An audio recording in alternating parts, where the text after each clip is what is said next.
pondok pesantren, saya bikin tren. Pondok pesantren adalah sebuah lembaga kaderisasi ulama. Tren merubah behavior masyarakat. Kayak tren TikTok coba. Dengan FYP-nya ya. Dengan pargoynya kan trending tuh.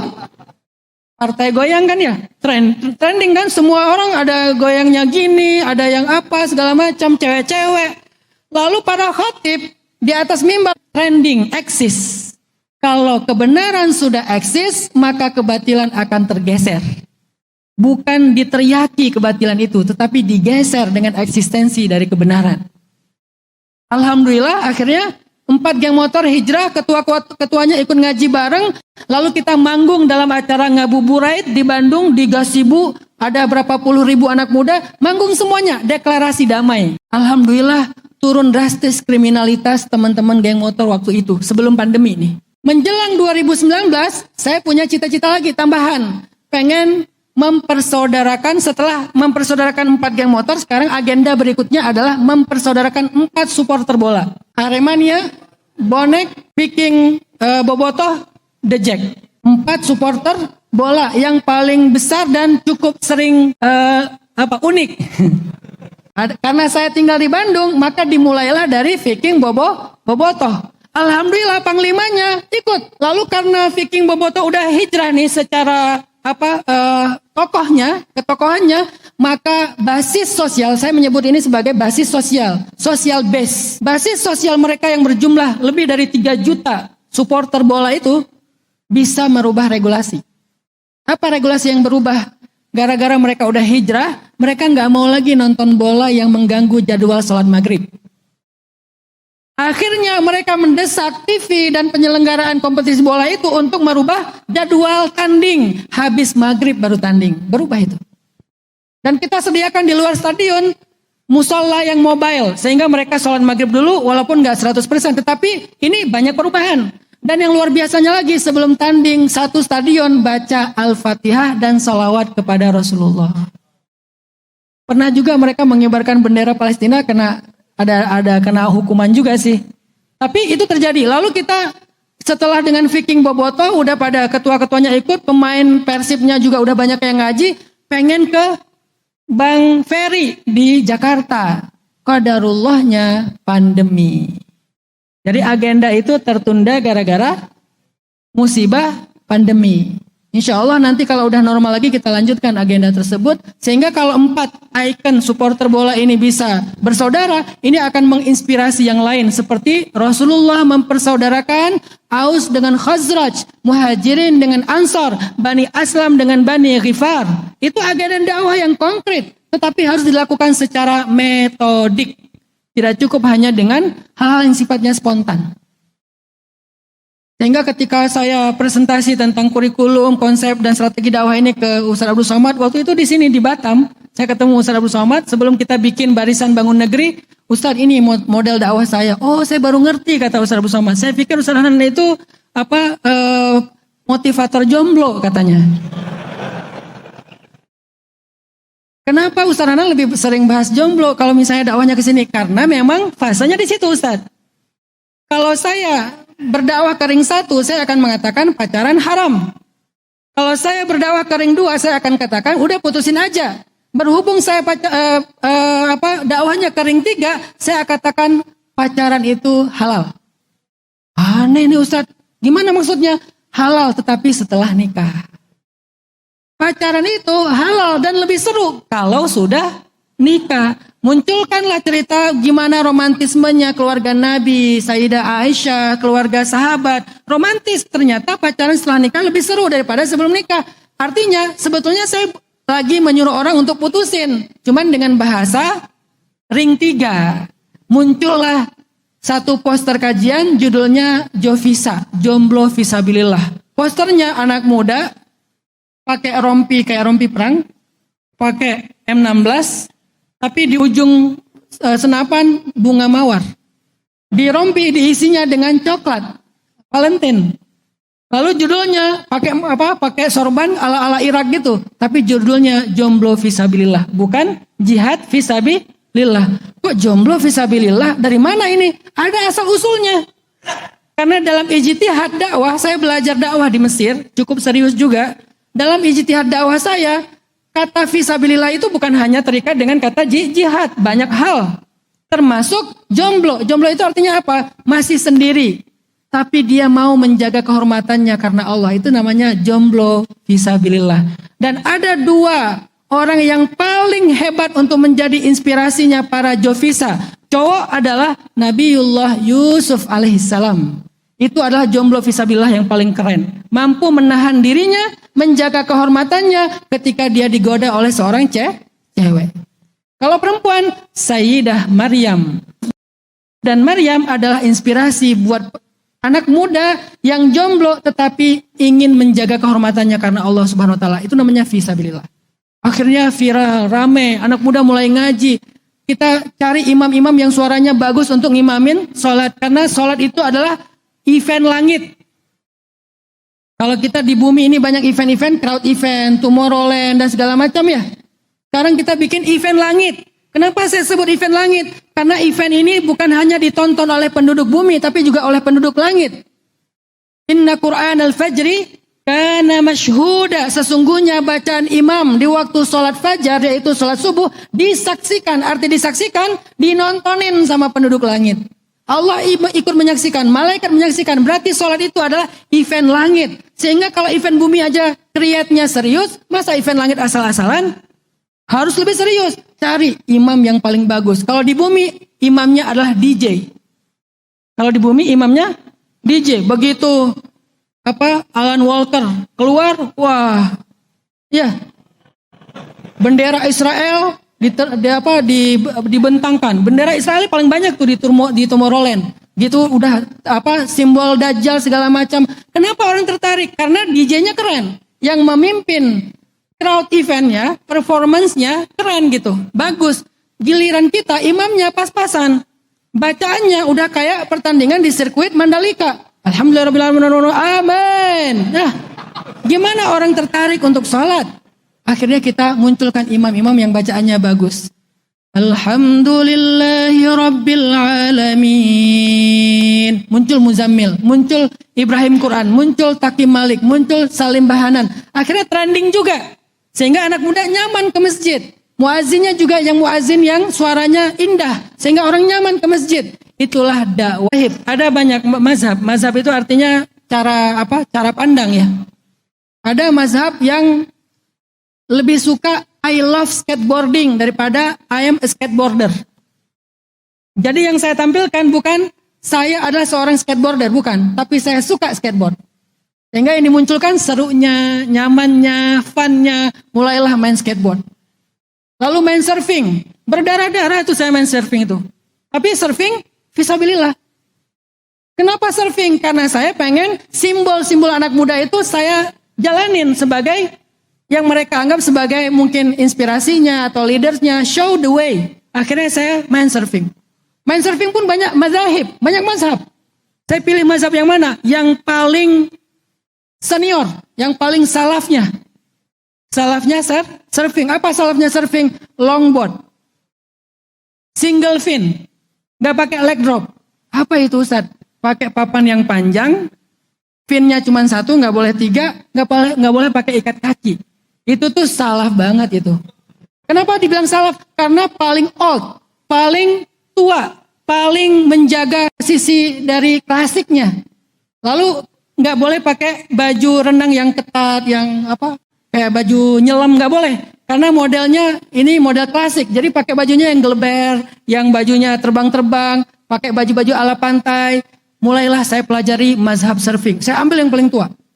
Akhirnya respect semua orang-orang surfer. Mainnya sama siapa? Sama pemain surfing kelas dunia yang ada di Jawa Barat, bagian selatan. Dia ngajarin saya, yuk Ustaz saya ajarin cara pedal. Pedal, kalau ada ombak, menghindar. Kalau misalnya nggak bisa menghindar, nanti bisa duck dive, segala macam cara masuk bawah ombak. Tapi karena namanya juga belajar ya. Pernah saya baru belajar, ombak yang datang 3 meter. Dari tadi ditungguin nggak ada. Begitu saya nyemplung, datang dia tuh. Begitu datang 3 meter, yang pro aja takbir. Allahu Akbar. Dia aja takbir, saya apa? Innalillah ya. Dia aja udah pro, juara dunia. ngomongnya Allahu Akbar, Ustadz lari Ustadz. Dia mah larinya cepat. Saya kan di tempat lari kayak treadmill ya. Saya udah berusaha, tapi kok nggak gerak-gerak. Akhirnya kesapu sama ombak, kegulung, kehempas ke bawah, keseret. Pas sampai di pasir berdarah. Ustadz kepalanya berdarah. Pride bro. Awal-awal belajar bina. Ada 4 fase. Ya arifunana itu artinya mereka interest kepada kita. Yaltafuna haulana itu artinya mereka respect sama kita. Yataharrakuna ma'ana artinya mereka join sama kita. Yaltahimuna bina artinya mereka pride. Satu hati dengan kita. Itu ada fikihnya. Saya jalanin satu-satu akhirnya trenlah hijrah di Indonesia sejak 2015. Alhamdulillah. Ramai komunitas-komunitas dengan nama hijrah. Termasuk sahabat hijrah. Muncul event-event dengan nama hijrah. Termasuk hijrah fest. Terus kenapa pemuda hijrah nggak punya cabang Ustadz? Karena dari awal settingannya secara konsep saya tidak niat untuk membuat cabang. Kok bisa Ustadz? Kan bagus kalau banyak cabang. Enggak. Dalam metode yang saya yakini, saya tidak ingin membesarkan yayasan. Saya ingin membesarkan gagasan. Sehingga gagasannya aja yang muncul di berbagai daerah dengan nama masing-masing. Dan itu lebih keren. Sehingga si gagasan ini menjadi milik publik. Secara strategi, milik publik susah untuk dihalang-halangi. Coba siapa yang bisa menghalangi tren hijrah? Susah. Tapi kalau pemuda hijrah ada di mana-mana, satu aja dikenain, habis sudah semua. Itu ada rumusnya. Saya baca bukunya Aha Nasution tentang strategi gerilya, baca tentang Che Guevara, baca tentang Martin Luther, segala macam. Oh, ternyata Islam sudah menerapkan itu di zaman Nabi. Sehingga akhirnya gagasan ini harus menjadi milik publik, menjadi milik Indonesia, menjadi milik kaum muslimin, menjadi milik anak muda. Silahkan kalian pakai nama sendiri-sendiri, jangan sama namanya. Kalau bisa beda-beda. Justru beda-beda aja, tetapi secara konsep kita coba samakan. Walaupun belum 100% sama. Di sini ada sahabat hijrah, di sana nanti ada bikers hijrah, di sana ada pemuda hijrah, di sana nanti ada apa lagi? Berani hijrah, ada yang real hijrah. Hijrah se-Indonesia, silakan namanya beda-beda. Sehingga kalau ada yang bermasalah, dia doang yang akan mengambil konsekuensinya. Tidak mempengaruhi yang lain. Sehingga hijrah tetap berkembang. Gimana membendung gelombang hijrah? Ketika hijrah menjadi milik publik. Tapi membendung pemuda hijrah, karena dia sebuah yayasan, sangat mudah. Nggak usah dicari. Nggak dicari aja, ada aja kesalahan orang kan. Namanya manusia ya, nggak usah dicari-cari, ketahuan banyak kesalahannya. Kadang salah sengaja, kadang salah nggak sengaja, kadang salah ngomong, kadang salah tafsir. Namanya manusia. Begitu salah, selesai sudah. Tetapi begitu dia menjadi milik publik, nggak akan ngaruh. Alhamdulillah sekarang hijrah berkembang. Kenapa saya cerita ini kepada teman-teman? Karena saya yakin di sini banyak sekali tokoh-tokoh dakwah anak muda. Kita perlu diskusi secara serius bagaimana meramu sebuah metode dakwah yang efektif. Dan kita melakukannya dengan cara yang tidak kontroversi, tidak menabrak sesuatu yang mungkin sudah berjalan, baik secara culture, secara hukum negara. Kita tidak membuat hal yang baru, kita tidak melakukan perubahan-perubahan yang malah kontraproduktif. Kita bicara bareng-bareng supaya anak muda semakin banyak ke masjid. Masjid harus menjadi masjid yang youth friendly. Di mana masjid yang youth friendly? Kajian-kajian anak muda banyak. Colokan listrik banyak. Wifi gratis. Kalau bisa ya. Kalaupun ada passwordnya itu nanti diberikan pas taklim misalnya. Atau yang ikut komunitas, ada klubnya. Masjid bukan hanya untuk ibadah, walaupun itu yang paling inti. Tetapi juga ada kebermanfaatan lain. Di masjid, coba bikin kursus bahasa Inggris. Selain bahasa Arab, kan yang common itu bahasa Arab ya. Kenapa nggak bahasa Inggris? Memangnya haram belajar bahasa Inggris di masjid? Nggak haram. Kenapa saya bilang belajar bahasa Inggris di masjid nggak haram? Karena ada sahabat yang usianya 13 tahun menguasai 10 bahasa. Namanya Zaid bin Sabit. Bahasa dia kuasai dalam waktu hanya 17 hari saja. Berarti 170 hari dia menguasai 10 bahasa. Kenapa? Rasul meminta Zaid belajar bahasa. Kenapa? Untuk dakwah. Karena Nabi ingin mengirim surat-surat dakwah beliau kepada raja-raja yang ada di bumi. Tetapi beliau tidak ingin surat itu diterjemahkan oleh orang yang ada di kerajaan tersebut. Sehingga salah terjemah. Maka Nabi meminta kepada Zaid terjemahkan surat Nabi. Lalu dikirimlah surat kepada raja-raja itu dengan dua bahasa sekaligus, bahasa Arab dan bahasa raja tersebut. Siapa yang menulis terjemahannya? Zaid bin Thabit. Kita mengenal Zaid mungkin sebagai ahli Quran, penulis wahyunya Nabi. Tapi kita lupa kalau dia itu seorang penerjemah Nabi ofisial negara yang berpengaruh kepada politik global. Usianya 13 tahun, kelas 7, 1 SMP. Menguasai 10 bahasa. Jadi kenapa nggak belajar bahasa Inggris di masjid juga?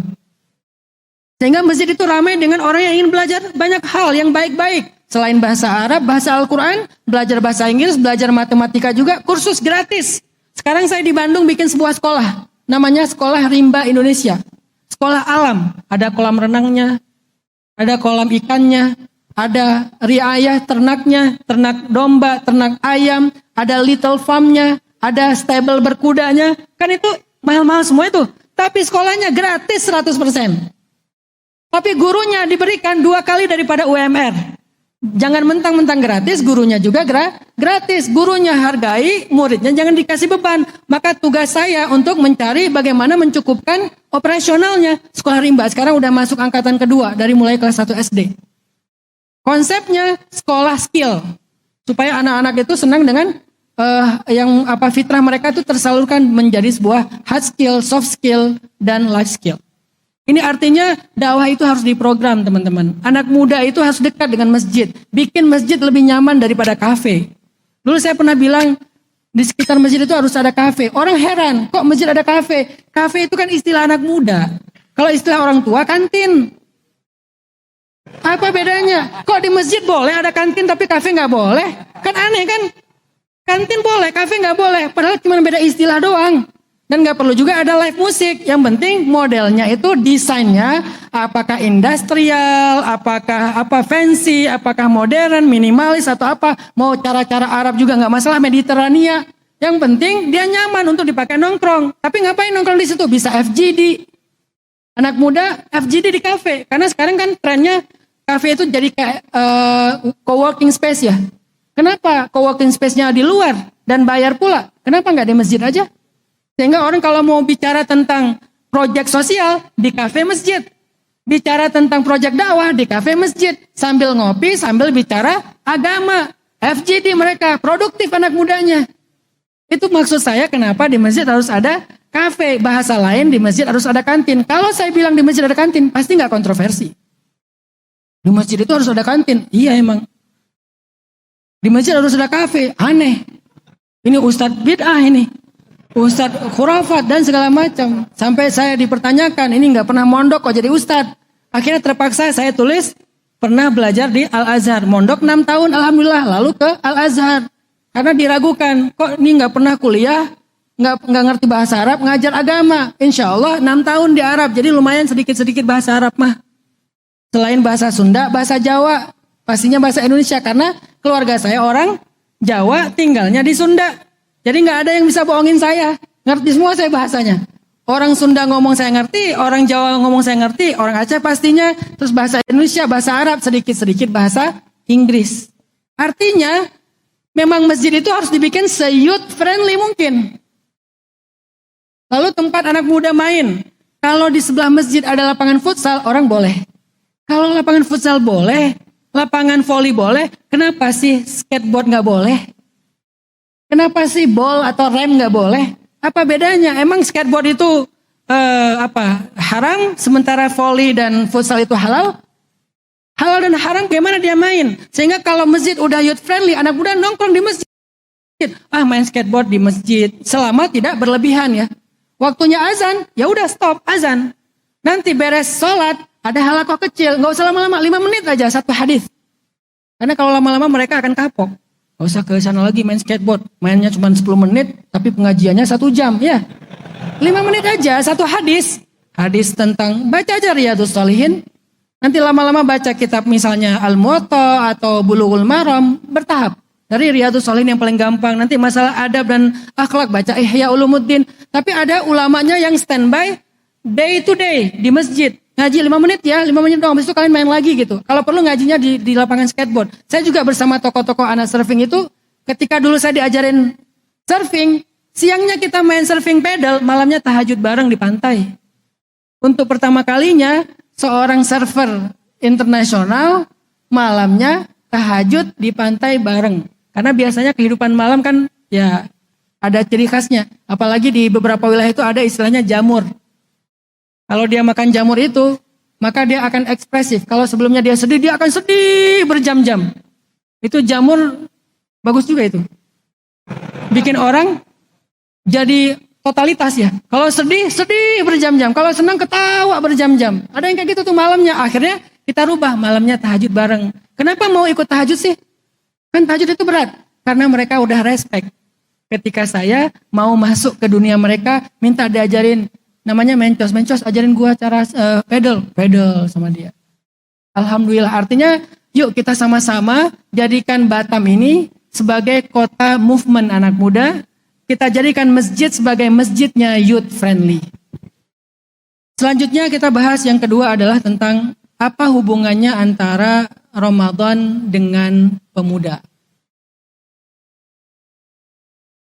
Rasulullah SAW mempersiapkan diri beliau untuk menyambut bulan suci Ramadan itu selama 2 bulan, teman-teman. Jadi Nabi itu tidak hanya mempersiapkan Ramadan beliau 1 hari 2 hari, tapi 2 bulan. Sejak kapan?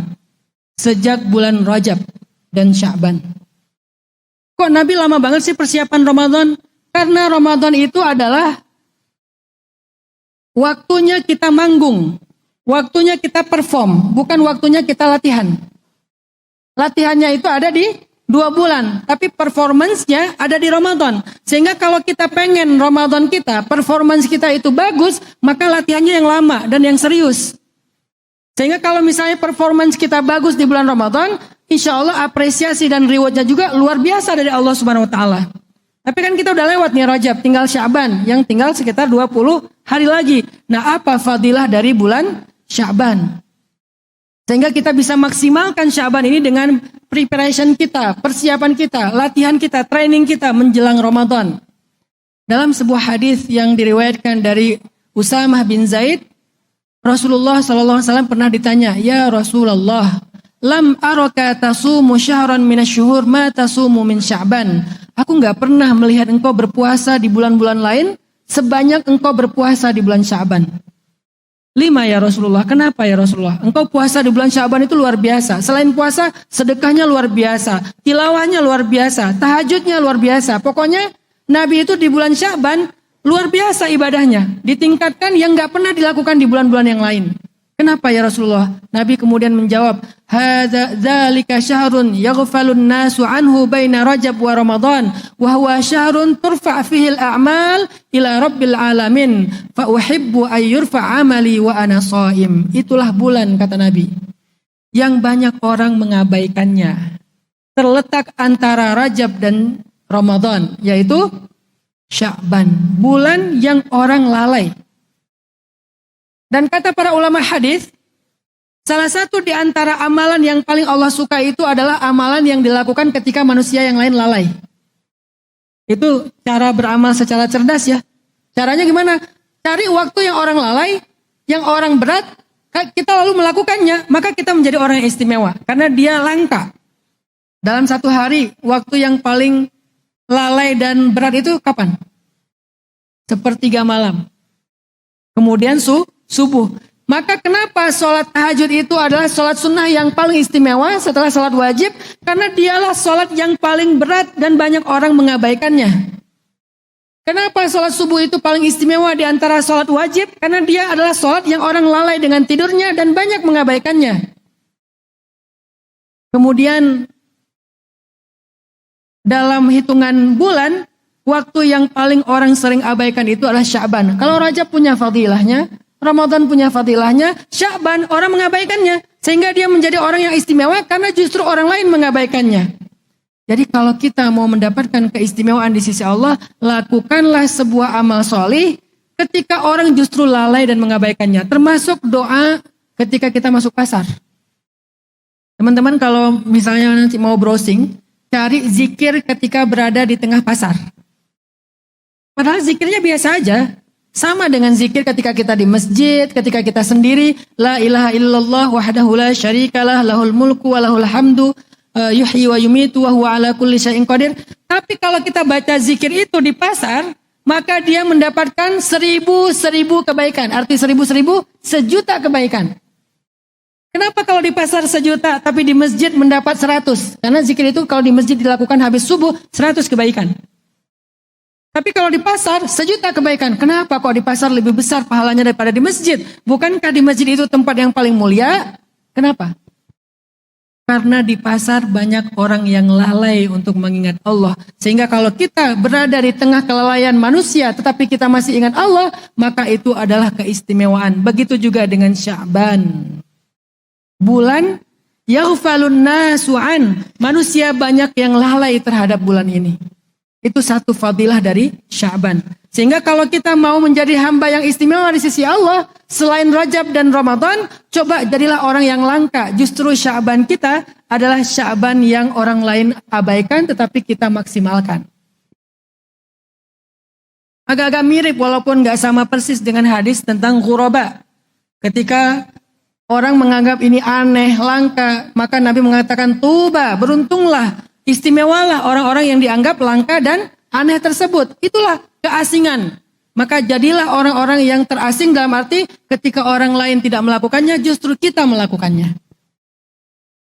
Ketika orang lain sibuk dengan diri sendiri, kita malah sibuk untuk orang lain. Apa itu? Aqabah. Wa ma adraka mal aqabah? Fakku raqabah. Au it'amun fi yaumin dzi masghabah. Apa itu aqabah? Mendaki ke tempat yang tinggi. Apa maksud dari mendaki ke tempat yang tinggi? Kata ulama tafsir, mendaki ke tempat yang tinggi itu adalah surga Firdaus. Ulama tafsir yang lain mengatakan ditinggikan derajatnya. Intinya adalah ini adalah sebuah amal yang sangat mulia di sisi Allah. Apa itu? Wa ma adraka mal aqabah. Apa amalan yang disebut dengan aqabah itu? Salah satunya adalah it'am fi yaumin dzi masghabah, memberi makan di ketika terjadi kelaparan. Kok bisa istimewa? Karena semua orang waktu itu mikirin diri sendiri, tapi kita malah memberi makan kepada orang lain. Itulah Sya'ban. Jadi kalau orang lain mengabaikan Sya'ban karena udah cukup merasa dengan Rajabnya dan siap-siap untuk masuk ke bulan Ramadan, maka maksimalkan Sya'ban yang tersisa sekitar 20 hari ini. Yang pertama. Yang kedua, wa huwa syahrun turfa'u fihi al-a'malu ila rabbil alamin, kata Nabi. Dialah bulan yang pada bulan itu amalan-amalan manusia diangkat ke hadapan Allah. Wa ana uhibbu ayyurfa amali wa ana shaim. Dan saya suka ketika amal saya dihadapkan kepada Allah, saya dalam keadaan berpuasa, kata Nabi. Kalau harian atau mingguan, yaumul itsnain wal khamis. Kata sebagian ulama, diangkatlah amal-amal manusia kepada Allah. Makanya ada sunnah puasa Senin Kamis. Kalau dalam satu hari diangkat amal itu ketika maghrib dan fajar. Itu pergantian shift malaikat. Diangkatlah amal ketika maghrib dan fajar. Makanya dua waktu ini ada witirnya. Dua waktu ini ada witirnya. Witirnya malam adalah sholat witir setelah tahajud. Witirnya siang adalah sholat maghrib dengan jumlah rakaat 3 rakaat. Makanya kata ulama, maghrib itu adalah witirnya siang. Sedangkan habis tahajud, witirnya malam. Kenapa ada witir? Allah itu satu dan menyukai angka ganjil. Allah itu ganjil dan menyukai angka ganjil. Sehingga ketika amal kita dinaikkan, kita dalam keadaan sedang beribadah dengan angka ganjil. Sedetail itu Islam. Sehingga kalau misalnya kita ingin amal kita istimewa, saat diangkat ke hadapan Allah, dan banyak kekurangan-kekurangan di sana sini, kan setahun kita amalannya pasti banyak kurangnya nih. Banyak aibnya, banyak cacatnya. Terus gimana biar kecacatan itu, aib-aib itu bisa tertutup? Caranya biarkan amal kita dilaporkan dalam keadaan kita sedang beramal soleh. Salah satunya puasa, atau bersedekah, atau membaca Al-Quran, atau ibadah sholat sunnah dan seterusnya di bulan Sya'ban. Sehingga ketika malaikat melaporkan amalan kita kepada Allah dan Allah Maha Tahu, kata malaikat, ya Rabb, inilah amalan hambamu Fulan bin Fulan. Kemudian Allah bertanya, dan Allah Maha Tahu dengan jawabannya. Kata Allah, apa yang dia lakukan saat engkau meninggalkannya? Dia sedang berpuasa, ya Allah, maka aku ridho dengan amalnya. Gak diperiksa, ridho dengan amalannya. Itu kenapa Nabi memperbanyak ibadah di bulan Sya'ban. Ini salah satu hadis yang terkenal tentang fadilah atau fadail syahri Sya'ban, keutamaan dari bulan Sya'ban, sehingga kita ada waktu untuk melakukan itu. Mudah-mudahan dalam bulan ini ketika amal kita dihadapkan, dilaporkan kepada Allah, kita sedang rutin bersedekah. Hari ini paginya kita bersedekah. Sedekah itu kalau bisa dilakukan daily, jangan hanya weekly. Kalau sehari 10.000, nanti pas hari Jumatnya 50.000. Kalau sehari dilakukan 50.000, pas Jumatnya 100.000. Sehari dilakukan 100.000, pas Jumatnya 300.000. Dawamin, setiap hari bersedekah. Kenapa? Karena kata Nabi, tidak akan ketemu sedekah dengan musibah di hari yang sama. Saya selalu mencoba untuk meyakini hadis itu, tidak ketemu sedekah dan musibah di hari yang sama. Jadi kalau pagi hari kita udah sedekah, insya Allah Allah hindarkan dari musibah di hari yang sama, nggak akan ketemu. Jadi untuk menggaransi kehidupan kita bukan hanya pakai asuransi. Walaupun saya nggak akan membahas fikihnya ya, tetapi ada asuransi langit selain asuransi bumi. Asuransi bumi itu cuma mengganti kerugian. Asuransi langit mencegah kerugian. Asuransi bumi mengganti kerugian, itu pun nggak full. Asuransi langit mencegah kerugian. Sekarang saya mau nanya, mending teman-teman sakit lalu di cover oleh sebuah asuransi atau nggak sakit sama sekali? Itulah bedanya asuransi bumi sama asuransi langit. Asuransi bumi kita sakit dulu, udah gitu di cover ya. Itu aja kita semangat banget. Biar kalau nanti saya sakit, saya nggak perlu mikirin biaya pengobatan, kan ya? Tapi giliran asuransi langit kita nggak semangat. Padahal asuransi langit biar nggak sakit. Ustadz, saya udah pakai asuransi langit tapi masih sakit. Kalau nggak pakai sakitnya lebih parah itu. Mungkin cuman sakit gigi, cuman demam. Kalau nggak pakai asuransi langit, mungkin sakit hati. Kan lebih berat ya. Artinya Allah sudah menjamin dengan lisan as-sadiqul masduq, yaitu Rasulullah SAW, nggak ketemu sedekah dan musibah di hari yang sama. Sedekah setiap hari. Kemudian sholat subuh hari itu. Karena siapa yang hari itu melakukan sholat subuh berjamaah, fahuwa fi zimmatillah, dia ada dalam jaminan Allah, ahli surga. Hari itu sholat subuh, kemudian sedekah di waktu pagi, kemudian membaca la ilaha illallah 100 kali sehingga mendapatkan 100 kebaikan. Kemudian membaca Al-Quran, didawamkan, apalagi ini bulan Sya'ban, mulai target 1 hari 1 juz. Supaya akhir Sya'ban khatam. Jangan dimulai dari Sya'ban. Korupsi waktu nih, Al-Quran. Nanti Ramadan itu 1 juz. Ustadz, gimana kita bisa 1 juz sehari? Orang bacanya juga belum lancar. Kalau gitu, belajar membaca Al-Quran supaya segera bisa mengkhatamkan Al-Quran. Harus kangen bisa khatam seperti yang lain. Jangan berpuas diri, Ustaz saya nggak bisa. Ya udah saya terbata-bata aja ya Ustaz. Jangan terbata-bata seumur hidup. Janganlah istiqomah dalam keterbata-bataan. Istiqomahlah dalam membaca Al-Quran secara mahirum bih. Mahir, bisa membaca Al-Quran dengan lancar. Lalu mulai nih bulan Sya'ban nih ada latihan sholat santai. Apa sholat santai bahasa Arabnya? Indonesia, rehat. Ini artinya memang bahasa Indonesia itu banyak banget menyerap dari bahasa Arab. Jadi kalau kita anti Arab, kayaknya kita harus sempat pas pulang sempat ngajar bahasa Arab. Tapi cara saya ngajar itu mencari kosakata yang paling sering yang ada dalam bahasa Indonesia biar gampang ingetnya. Banyak banget ternyata. Khatul istiwa, garis lurus yang ada di tengah bumi. Kita nyebutnya katulistiwa. Arabnya khatul istiwa. Bahasa Arab. Termasuk yang tadi rohah, rehat, istirahah, istirahat. Lalu dalam perubahan grammar bahasa Arab menjadi tarawih, sholat yang banyak dan santai. Gimana santai? Berdirinya santai, 1 juz. Itu bukan santai, itu musabakoh itu. Perlombaan. Kalaupun al-ikhlasnya 3 nafas. 7 nafas. Jangan al-fatihahnya 1 nafas. Udah 1 nafas, gak jelas lagi hurufnya. Yang kedengaran cuma amin. Ya, ini namanya tidak santai.